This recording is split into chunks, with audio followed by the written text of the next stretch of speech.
Alors, déjà,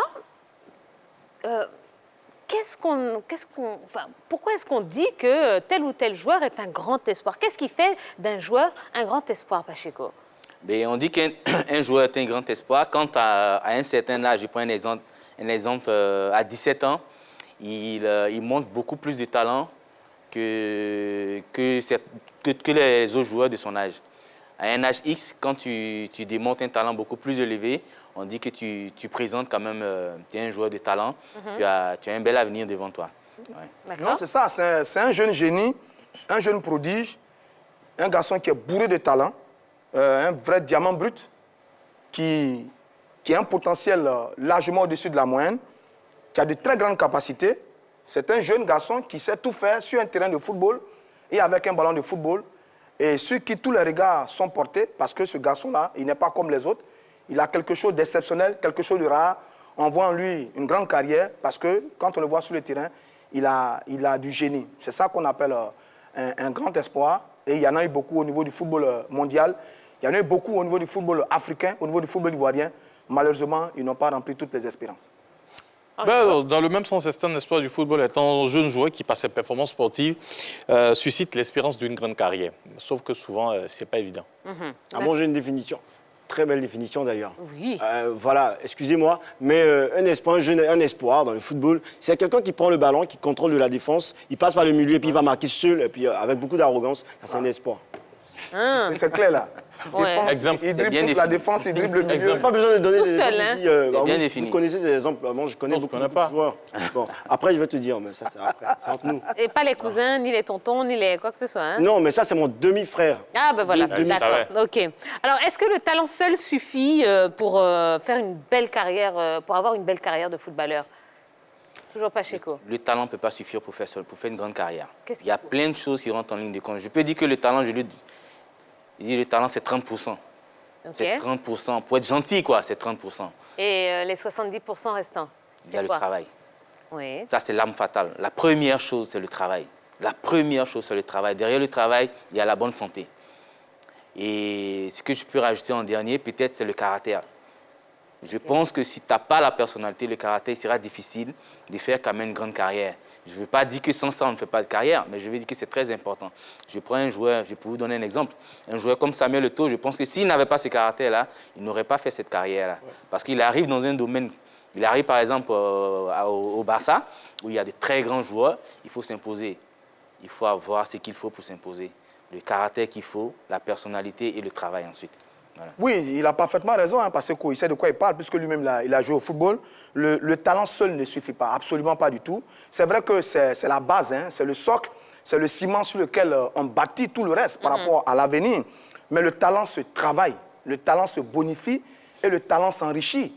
Didier Deschamps, dont tout le monde parle en ce moment, ce n'était pas un joueur extraordinaire, mais à force de travail, je rappelle qu'il a même failli être viré. Il a failli se faire virer de l'Olympique de Marseille. Il a dû entrer en négociation avec Bernard Tapie. Le reste, on connaît la suite. Ce n'était pas un joueur extraordinaire, mais à force de travailler, il a été capitaine de la Juventus de Turin et capitaine de l'équipe de France. C'est le travail qui fait ça. Même George Weah, quand il évoluait au Libéria, il n'était pas un joueur extraordinaire. Il a fait un passage éclair à l'Africa Sport d'Abidjan. Quand il est arrivé à Monaco, on a dit, mais quel est ce joueur-là?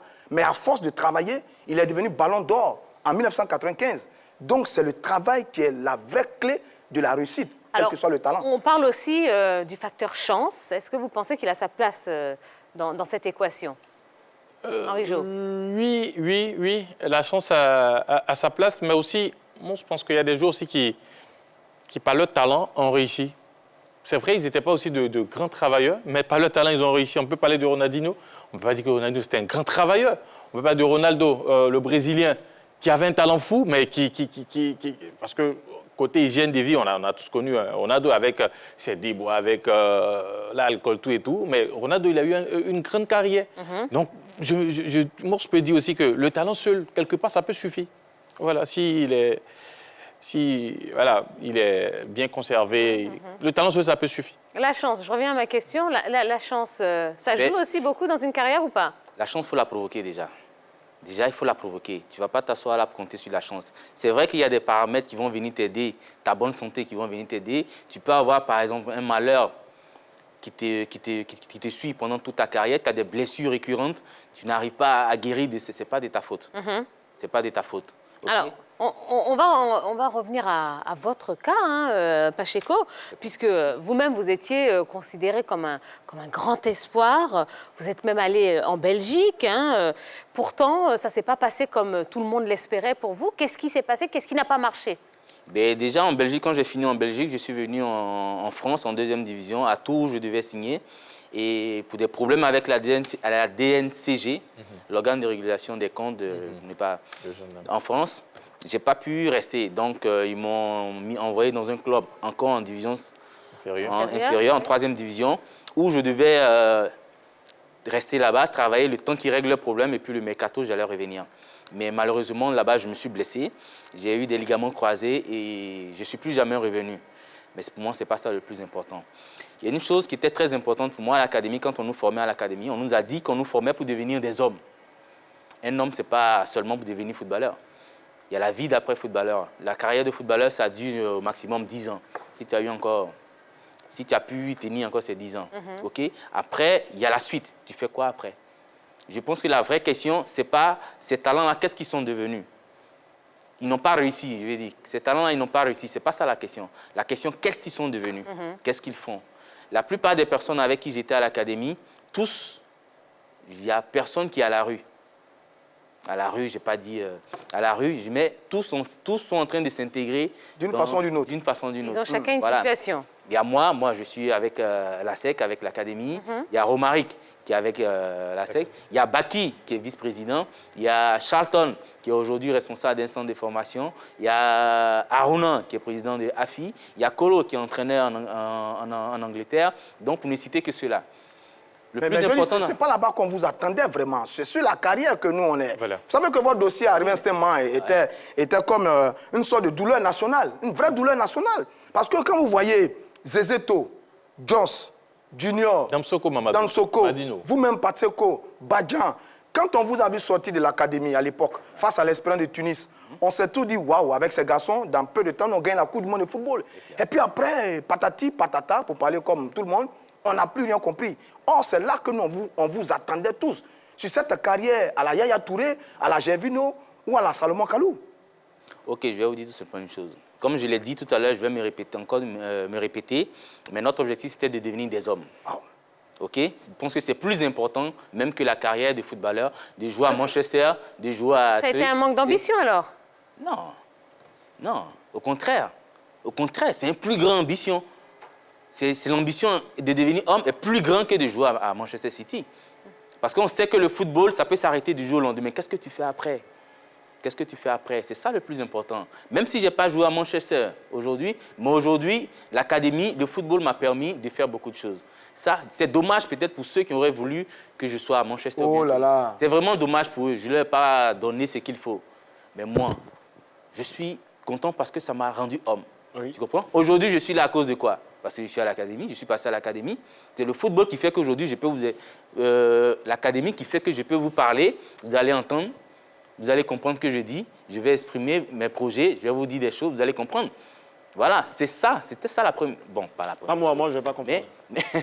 Non, je vais dire que le football nous a permis d'avoir certaines choses, d'avoir des acquis. Même si après, on n'est pas devenu comme ce qu'on voulait, on a été dans une école pour devenir des footballeurs, même si après, on n'est pas forcément devenu des top footballeurs, mais le football nous a ouvert plein de portes. Non, on a dit un truc. Plein de choses. Oui, je vous ai dit un truc lors de son passage en France.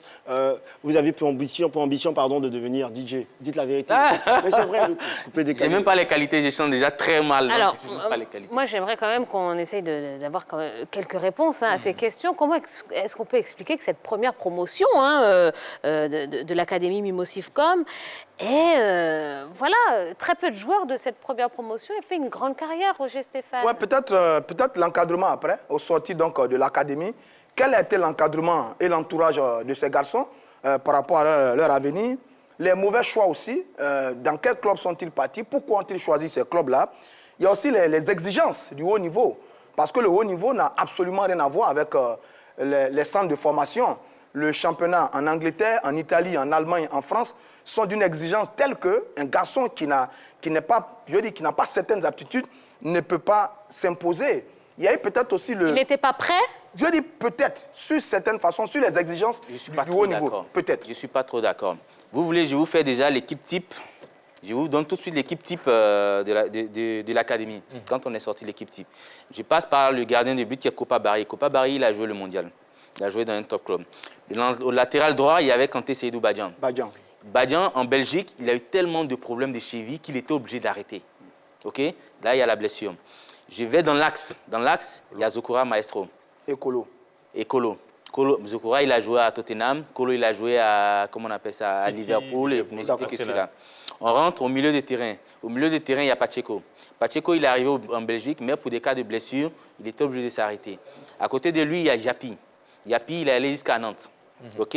Ensuite, il y a soit Joss, soit Madinho, parce que c'était en 4-4 dans le groupe.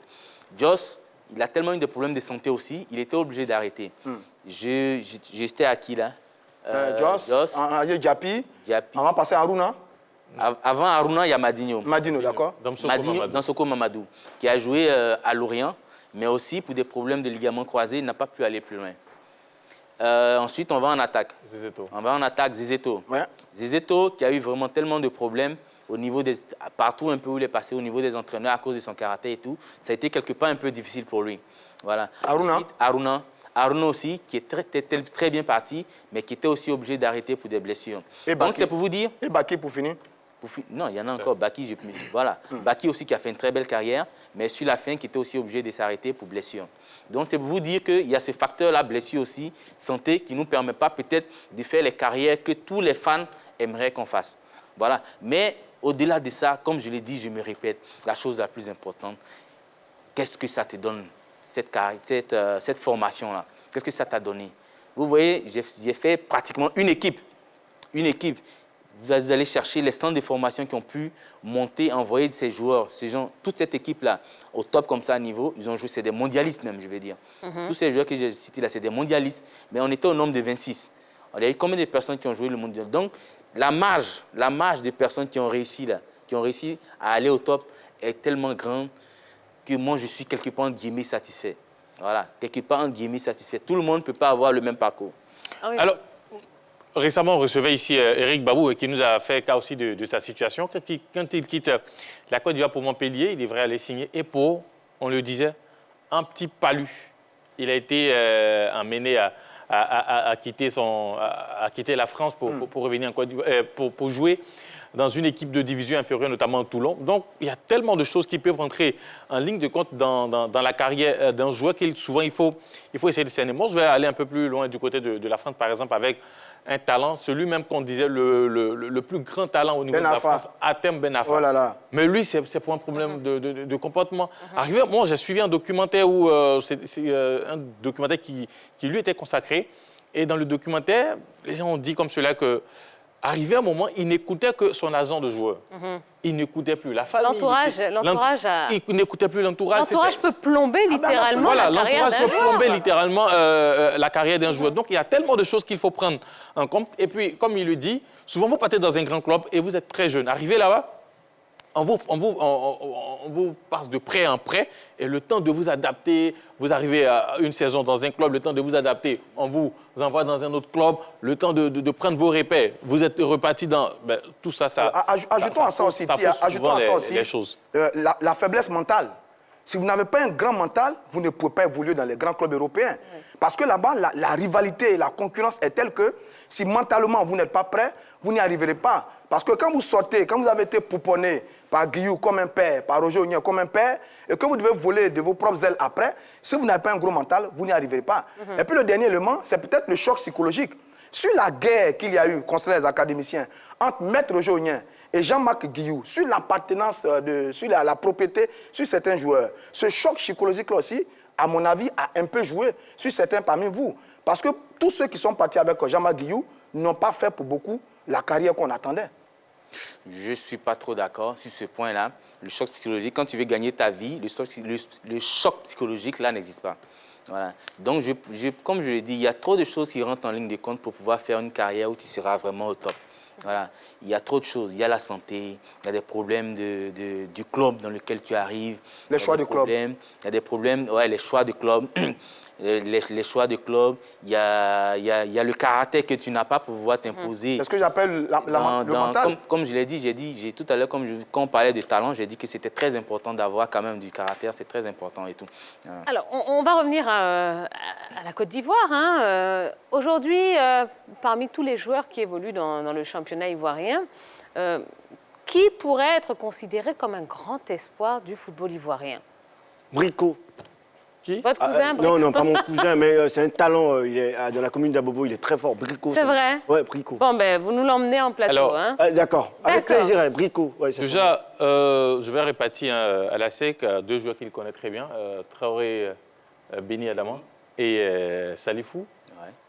Ça, c'est deux jeunes joueurs qui sont pétris de talent. Quand je vais du côté du Racing Club d'Abidjan, là, il y a tellement de joueurs là-bas. Hein. Du côté du Racing, il y a Nguessanzan, il y a Ouattara Brahima, il y a Oularé Ibrahim. Des jeunes joueurs qui, vraiment, si on les suit très bien, ils peuvent vraiment apporter quelque chose à la Côte d'Ivoire. Ils sont nombreux dans le championnat, notamment aussi du côté de la SOA. Pour l'instant, actuellement, le meilleur buteur du championnat, Doumbia Junior, qui était dans l'équipe des moins de 23 ans du côté de l'Égypte et qui sera au JO en 2021, puisque ça a été décalé. Ça a été décalé, voilà, oui. Doumbia Junior, un très grand espoir aussi du football ivoirien. Donc, ce sont quelques noms qu'on peut citer. Contrairement à Joël, quand je regarde, j'avoue qu'il n'y a pas un garçon qui flambe vraiment sur ce qu'on a déjà vu par le passé. C'est par contre les récents noms qui m'embêtent un peu. On a eu le jeune Giacom Parfait à l'Africa Sport d'Abidjan. Tout le monde voyait ce garçon comme une future étoile filante du football ivoirien. Là, on attend encore. Il n'y a pas longtemps, Nguessan Serge à la FAD, qui était un joueur magnifique ici dans le championnat, mais qui depuis est parti en Europe, est un peu en dedans. Avant eux, il y a eu un certain Koulibaly Souleymane. Rappelez-vous du mondial des U17 en 2011 au Mexique. L'Ivoirien avait terminé meilleur buteur de la compétition avec 9 buts. C'était un garçon que tout le monde avait vu comme le futur grand buteur du football ivoirien, mais qui après a disparu des radars. Oui, c'est vrai que sur le plan local, il y a pour l'instant, il n'y a pas de Non, si, actuellement, il y en a. D'accord, c'est selon, mais je pense que oui, il y a eu des gâchis quand même. Pacheco? Et je pense que déjà, dans ce domaine-là, le football, c'est comme des marches À gravir. à gravir. Vous voyez, pour le moment, ces garçons-là, peut-être, ils sont dans le championnat local où ils ont certaines performances. Quand tu les sors de leur contexte, comment ça se passe? Ils sont en Europe, ils n'ont pas leurs parents, ils n'ont pas leur famille. Il y a tout ça là qui rentre en ligne des comptes. Ils n'ont même pas mangé. Non, ils ont toujours, ils ont toujours à manger. Ils ont toujours à manger. Voilà, il faut un temps d'adaptation. Donc, ce qui fait que des fois, ça ne passe pas. Voilà. Pour revenir encore à notre cas, je pense que il y a certains peut-être qui n'ont pas pu s'adapter. Il y a trop de choses qui rentrent en ligne des comptes. Ce n'est pas du gâchis. Moi, je reviens encore là-dessus. Ce n'est pas du gâchis. C'est archi faux, ceux qui disent que, ouais, talent gâché. Non, c'est jamais gâché. C'est jamais gâché. Est-ce que la question que je vais poser, est-ce que vous n'êtes pas allé un peu trop tôt du côté de l'Europe? Vous n'êtes pas allé trop tôt pour certains parmi vous? Il n'y a pas de baromètre pour dire que c'est trop tôt ou bien c'est trop truc. Non, peut-être, je ne dirais pas ça. Je ne pense pas qu'on soit allé trop tôt. Je ne pense pas qu'on soit allé trop tôt. Il y a trop tôt, je vais dire. Il n'y a pas de règle pour dire que si j'étais allé 2 ans après, ça aurait été mieux ou bien truc. Je ne peux pas le savoir, je ne peux pas le dire. Mais je ne pense pas. Moi, je suis parti, par exemple, j'avais quel âge? J'avais plus de 23 ans quand je suis parti. Voilà. Donc, il n'y a pas de... Si on pense que le joueur il est prêt à partir, on tente la chose. On tente la chose. Ça peut passer comme ne pas passer. Mais il n'y a pas de règles établies qui disent que c'est à tel âge qu'il faut, c'est à tel... Non. Quel est le meilleur conseil qu'on pourrait donner aux jeunes